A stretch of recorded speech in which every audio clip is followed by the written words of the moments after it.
Great to see you, sir. Thank you very much. Very nice to see you. Such a wonderful timing after CPI data. Great. It's great honor for us. Could you tell us what's your reaction to yesterday's CPI data?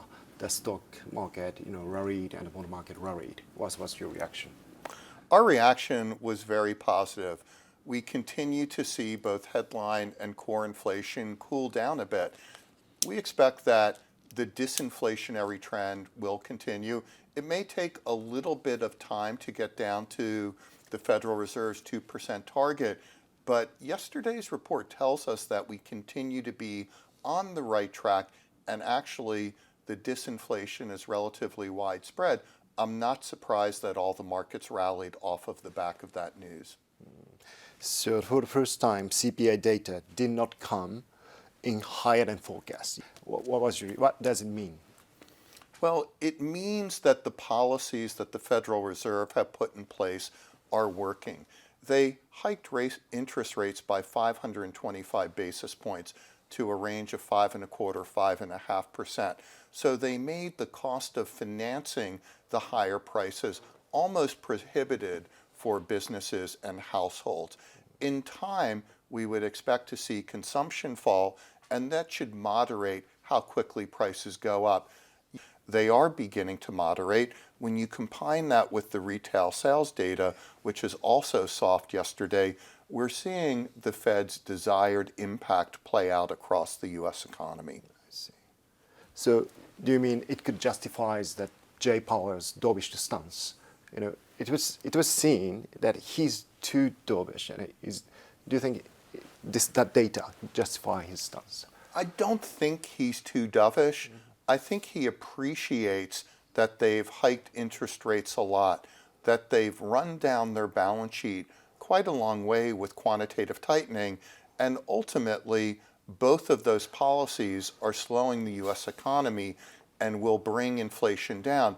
I think instead what he's focusing on are the long and variable lags to monetary policy, which the Fed told us a couple years ago could be 2 years away from when they're hiking rates. His concern has to be that if they wait for inflation to be at their 2% target, those long and variable lags will have hit and unemployment will be a lot higher and the U.S. will be in recession. So I think he's smart to start thinking about when they should start cutting interest rates as opposed to any thought of hiking rates. I see. We've seen the very miserable Japanese GDP data, the minus 2.0 annually, but the U.S. economy is so strong. The Fed funds rate is about 5%, but the U.S. economy is so strong. Why is that so strong? Well, I think you have to go back and look at the fiscal response during COVID. Policymakers needed to do what we wanted them to do, which is to spare no expense on coming up with a vaccine and allowing people to stay at home. We looked at the amount of fiscal and monetary support as a percentage of GDP, and it's the highest we've seen in close to 80 years. It's creating economic activity. It meant the Fed had to raise interest rates higher than they probably thought they would have to raise them and keep them there for longer than they thought they would have to. So the economy's slowing down, but it's not going into recession. I think that would be a very good outcome for the Federal Reserve. Are you seeing soft landing or no landing? Well, we're very much in the soft landing camp, and the reality is we have had a soft landing. If we look at the employment rate, we're at 28 consecutive months of unemployment at 4% or below. That's what the Fed's first mandate is, which is full employment. Their second mandate is price stability. So while a lot of the inflation data is coming out at around 3%, a couple of years ago, all of that data was between 6 and 10%.